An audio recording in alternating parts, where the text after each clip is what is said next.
Ada laporan bahwa pada kuartal pertama 2024 muncul tren baru pada penjualan mobil di Cina, bahwa harga mobil listrik yang terjual sudah lebih murah dari harga mobil bensin, dan tren ini diperkirakan akan terus berlanjut. Apa implikasi dari tren ini? Luar biasa besar. Kalau harga mobil listrik secara rata-rata sudah lebih murah dibandingkan dengan mobil internal combustion engine atau ICE, justifikasi apa kita membeli mobil berbahan bakar minyak? Sudah harganya lebih mahal dan masih harus mengeluarkan biaya beli bensin dan diesel. Pastinya permintaan mobil listrik akan melonjak dan sebaliknya mobil bensin akan ditinggalkan. Dengan meningkatnya produksi mobil EV di Cina, bagaimana dengan produsen tradisional seperti Ford, GM atau VW? Seperti kita ketahui, pemerintah Amerika Serikat dan Uni Eropa menerapkan kebijakan proteksi karena industri mobil listrik di negara mereka belum berkembang. Kebijakan proteksi ini diharapkan dapat menstimulasi industri mobil listrik di Amerika Serikat dan Uni Eropa. Tapi bagai pisau bermata dua, ini bisa juga menghancurkan karena mereka menjadi tidak kompetitif. Seperti yang dikatakan Elon Musk, Cina akan menghancurkan kebanyakan industri mobil tradisional karena tidak dapat bersaing.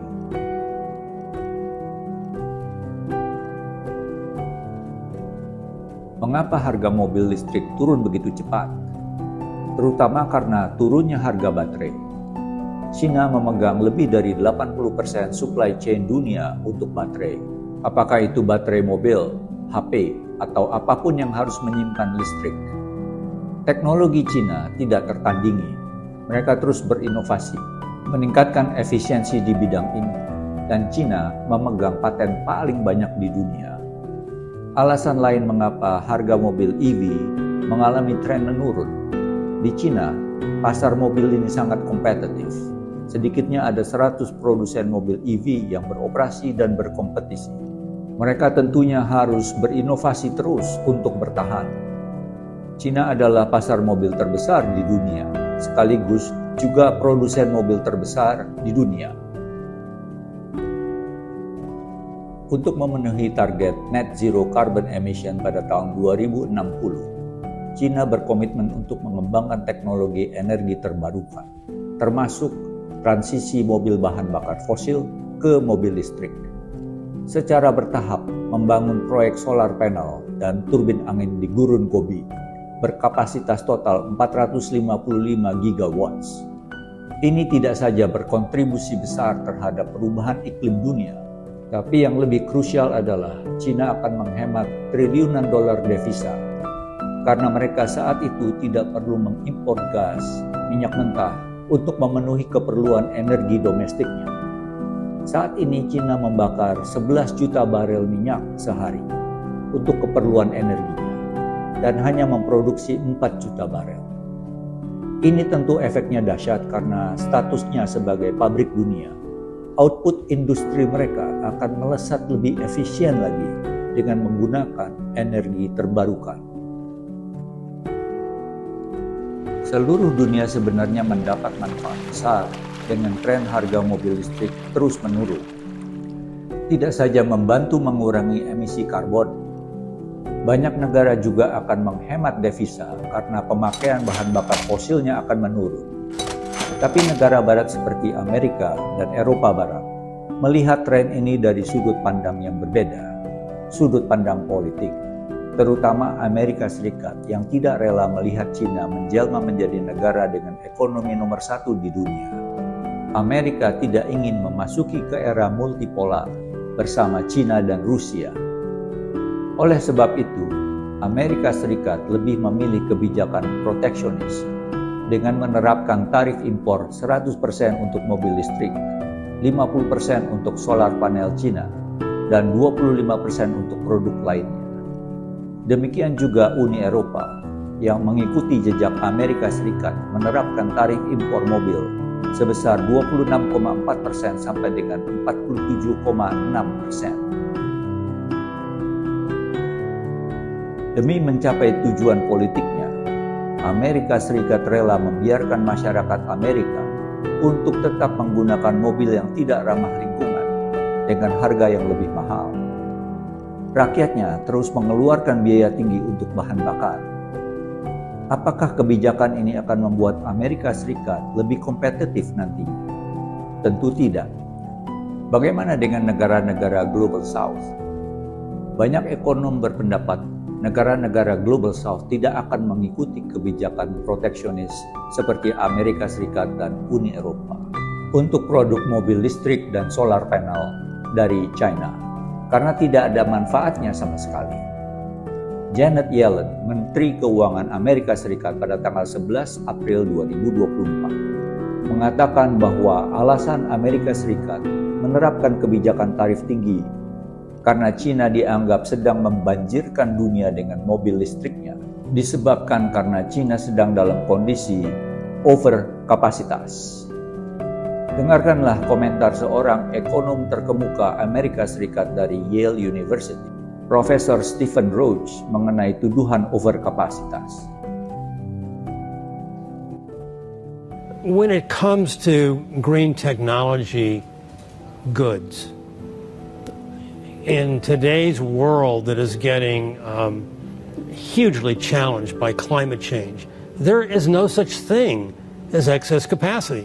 We need all the capacity we can get to move away from carbon to alternatives. Shame on us if we don't have the capacity to make those goods at home. But in the meantime, let's take advantage of somebody who has the technology, who has the scale, who has the product, who can help make global climate, certainly won't end climate change, but help make global climate more tolerable in the meantime. Apakah perang dagang yang diinisiasi oleh Presiden Trump dan ditingkatkan intensitasnya oleh Presiden Biden efektif menghambat China? Kecil sekali efeknya. Mari kita lihat dinamikanya. Walaupun pasar mobil Amerika Serikat dan Uni Eropa besar, tapi pasar di Global South, Amerika Latin, Timur Tengah, Afrika, dan ditambah Rusia juga tidak kecil. Dan saat China diterpa perang dagang dengan Amerika Serikat, maka yang dilakukan China adalah mengisi permintaan dari pasar Rusia, Asia, Amerika Latin, dan Timur Tengah. Apakah industri mobil EV di Amerika Serikat dan Eropa dapat bersaing dengan China? Mengingat China telah mendominasi lebih dari 80% supply chain produksi baterai dunia dan memegang paten paling banyak dalam teknologi baterai. Banyak yang meragukan itu. Para ahli berpendapat seharusnya Amerika Serikat dan Uni Eropa membuka pintu untuk kerjasama, memanfaatkan teknologi China untuk mengejar ketertinggalannya.